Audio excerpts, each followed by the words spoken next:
மண்ணை வென்றார்கள். எங்க ஐயா தானுலிங்க நாடார் அவர்கள் அவர் ஏற்றுக்கொண்டிருக்கக்கூடிய கொள்கை மீது, கோட்பாடு மீது முரண்பாடுகள் உண்டு.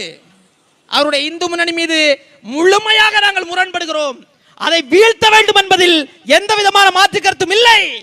ஆனால் இந்த மண்ணுக்கு ஒரு பிரச்சனை என்ற போது, இந்த மண்ணை மலையாள ஆதிக்கம், மலையாளிகள் இந்த மண்ணை முழுமையாக ஆக்கிரமிக்க அவருடைய முயற்சிகளை எடுத்த போது, எங்கள் தாத்தன் தானுலிங்க நாடாரும், எங்கள் தாத்தன் மார்ஷல் நேசமணியும், எங்கள் தாத்தன் அப்துல் ரசாக்கும் எந்த எவருக்கும் இந்த மண்ணிலிருந்து ஒருபடி மண்ணை கூட நாம் கொடுக்க கூடாது.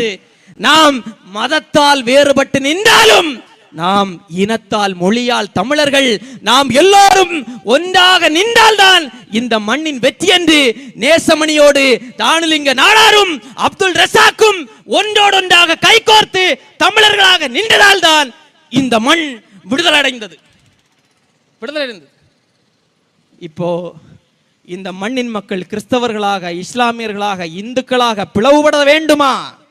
கிறிஸ்தவர்கள் எல்லாம் ஒரு புறம், இந்துக்கள் எல்லாம் இன்னொரு புறம், இஸ்லாமியர் எல்லாம் இன்னொரு புறம் என்று மூன்று திசையிலும் இந்த மண்ணின் மக்கள் சிதற வேண்டுமா?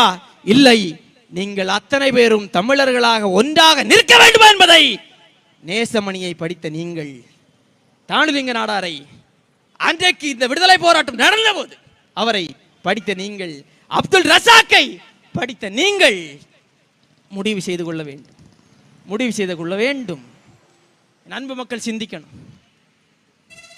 நிறைய பேச வேண்டியிருக்கு, நேரம் இல்லை. ஒரே ஒரு செய்தியை இறுதியாக சொல்லி நான் நிறைவு செய்கிறேன்.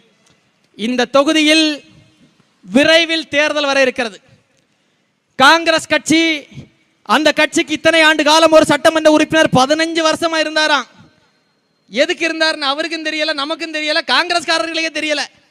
இப்ப காங்கிரஸ்ல என்ன போராட்டம்னா இதே சட்டமன்ற உறுப்பினரை நீங்கள் இந்த தேர்தலில் நிறுத்தினீர்கள் என்றால் நாங்களே அவருக்கு ஓட்டும் போட மாட்டோம், வேலை செய்ய மாட்டோம். அது முடிஞ்சு, சாப்டர் க்ளோஸ், அதை விட்டுருங்க. அடுத்து இன்னொன்று பாரதிய ஜனதா கட்சி. அது இந்த மண்ணின் மக்கள் எக்காரணம் கொண்டும் இந்த பாஜக என்கிற கட்சியை இந்த மண்ணில் அனுமதிக்க மாட்டார்கள், தேவையில்லை.